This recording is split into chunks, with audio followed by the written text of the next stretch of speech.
Assalamualaikum warahmatullahi wabarakatuh.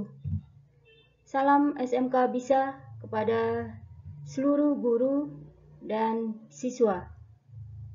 Pada kesempatan ini, saya akan memaparkan pemahaman saya terhadap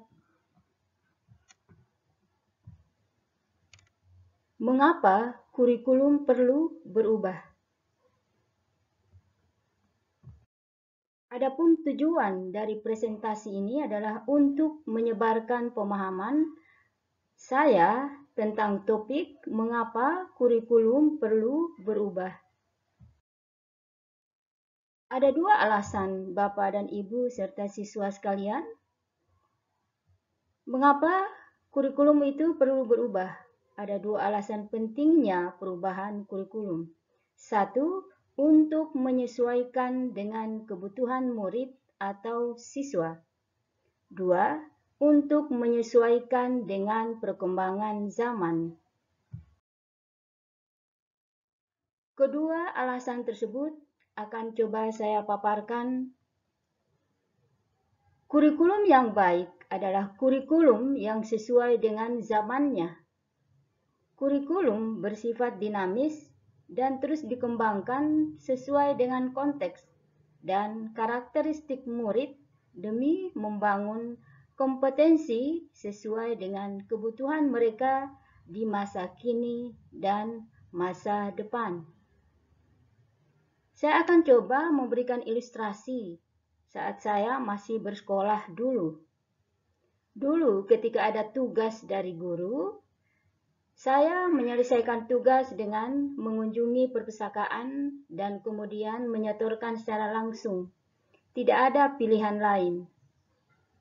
Apakah ada di antara kita yang menyetorkan tugas melalui disket atau WA?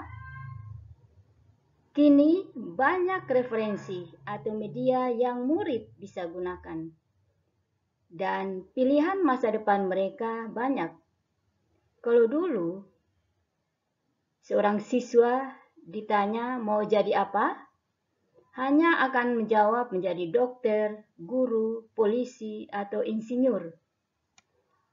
Sekarang seorang murid akan ada yang menjawab menjadi YouTuber, animator, dan lain-lain.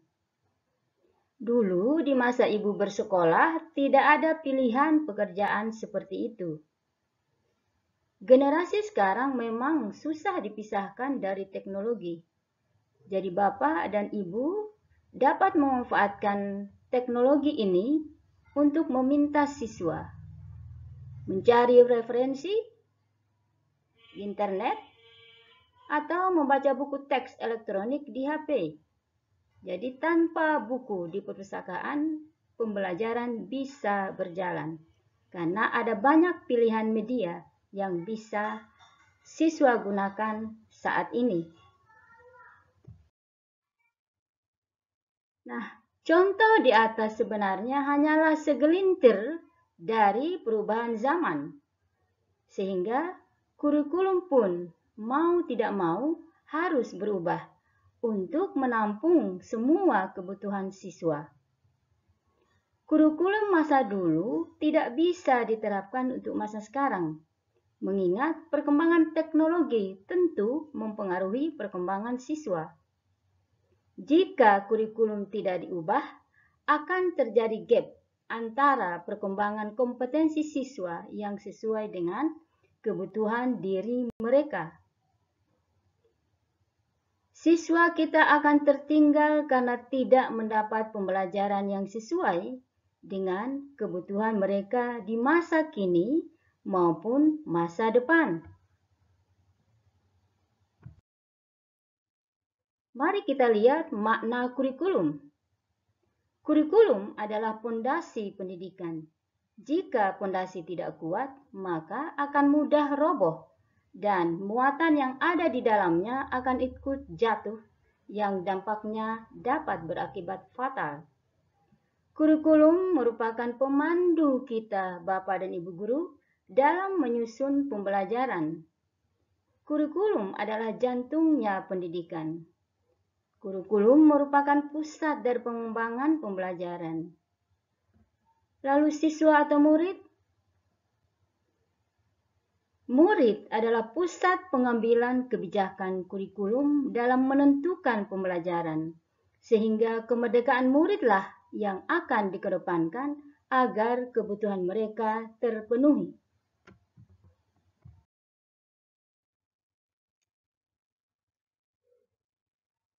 Ada pula beberapa konsep yang bisa kita pahami dalam prinsip penyusunan kurikulum. Kurikulum dapat dimaknai sebagai keseluruhan pengalaman belajar murid. Definisi ini menggunakan prinsip teori belajar konstruktivisme. Teori belajar konstruktivisme menganggap bahwa peserta didik akan dapat menginterpretasikan informasi ke dalam pikirannya hanya pada konteks pengalaman dan pengetahuan mereka sendiri, pada kebutuhan, latar belakang, dan minatnya. Mari kita tengok kembali pendapat Ki Hajar Dewantara tentang maksud pendidikan. Maksud pendidikan adalah menuntut segala kekuatan kodrat yang ada pada anak-anak agar mereka dapat mencapai keselamatan dan kebahagiaan yang setinggi-tingginya, baik sebagai manusia dan sebagai anggota masyarakat. Sumber modul kurikulum Merdeka. Memperhatikan konsep tersebut, dapat ditarik sebuah kesimpulan bahwa kurikulum itu merupakan wadah pengembangan pembelajaran yang harus dirancang dengan mengedepankan kebutuhan anak atau murid. Selanjutnya, kita akan lihat 3 pilar pendidikan. 3 pilar ini berperan mewujudkan kurikulum yang berpihak pada murid, karena sejatinya kurikulum dirancang untuk murid. Apa saja ketiga pilar itu? 1. Orang tua. 2. Masyarakat atau pemerintah pusat dan daerah. 3. Sekolah atau guru. Masing-masing pilar ini mempunyai perannya sendiri. Orang tua berperan memahami perkembangan dan kebutuhan murid atau siswa. Masyarakat atau pemerintah pusat dan daerah, serta komponen masyarakat lainnya berperan terus mengikuti perkembangan kebutuhan murid agar dapat menciptakan kurikulum yang sesuai. Sedangkan sekolah atau guru berperan memfasilitasi pembelajaran yang sesuai. Bagaimana ketiga pilar ini bekerja? Mari kita lihat pendapat pepatah berikut ini. Butuh seluruh desa untuk membesarkan seorang anak. Sumber modul kurikulum Merdeka. Artinya bahwa ketiga komponen tadi sebagai pilar pendidikan tidak boleh bekerja sendiri-sendiri, harus saling berkolaborasi untuk dapat menciptakan kurikulum yang sesuai dengan kebutuhan murid dan perkembangan zaman.